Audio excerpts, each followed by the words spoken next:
let's talk about this proposed phased diplomatic deal to end the war. So a few things that this involves: the hostages being released, ceasefire, eventual Israel withdrawal, along with a reconstruction aid program or plan.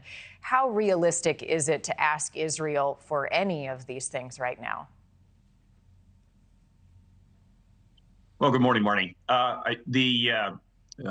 The important thing, I think, here is that at least the two sides are talking. And we have the United States, which is Israel's greatest ally, pushing the Israelis to talk. And this plan, while both sides are saying it's untenable to them, certainly is a beginning start. I think the problem with this plan is that there doesn't seem to be any approach to Iran, or if there is, it's certainly very well concealed. There's not going to be peace in the Middle East so long as Iran is supporting Hamas. Hamas is armed by Iran, and while the U.S. wants peace and is pushing Israel to come to the peace table, we don't see Iran pushing Hamas to come to the peace table. So what do you foresee as being a tenable phased approach to Iran? What should be happening to confront them and deter them? Well, you know, I think that we actually have begun to see a bit of a phased approach, although no one is calling that for what it is.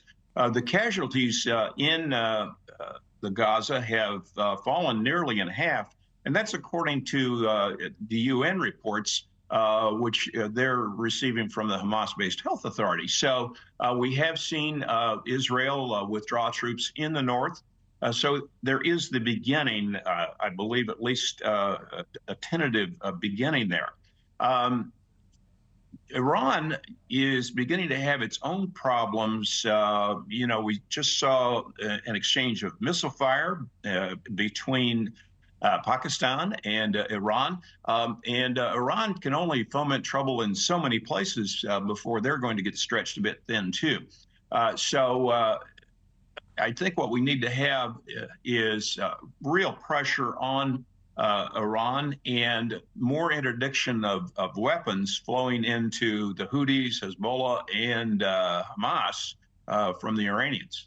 What do you view Qatar's role in all of this? It has been incredibly important in at least the last hostage release deal. But going forward, how would you characterize the importance of Qatar in negotiating a deal and a possible truce?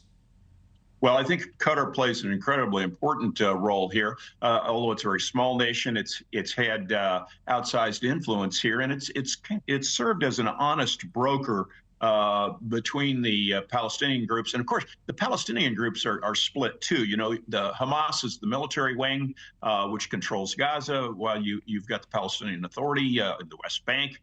And there's beginning to be a split, or there is a split, between the Hamas military leadership, who wants to continue fighting, while the Hamas civilian leadership is more amenable to negotiations. So Qatar can serve as the honest broker, as an Arab nation, as a Muslim nation, can serve as an honest broker here. We'll see if that continues. Major General William Enyart, nice to see you as always. Appreciate the time. Thank you, Marnie. Good to be with you today. Thanks for watching, everybody. Go to joinnn.com to find NewsNation on your television provider. Also, don't forget to click that red subscribe button below to get more of NewsNation's fact-driven, unbiased coverage.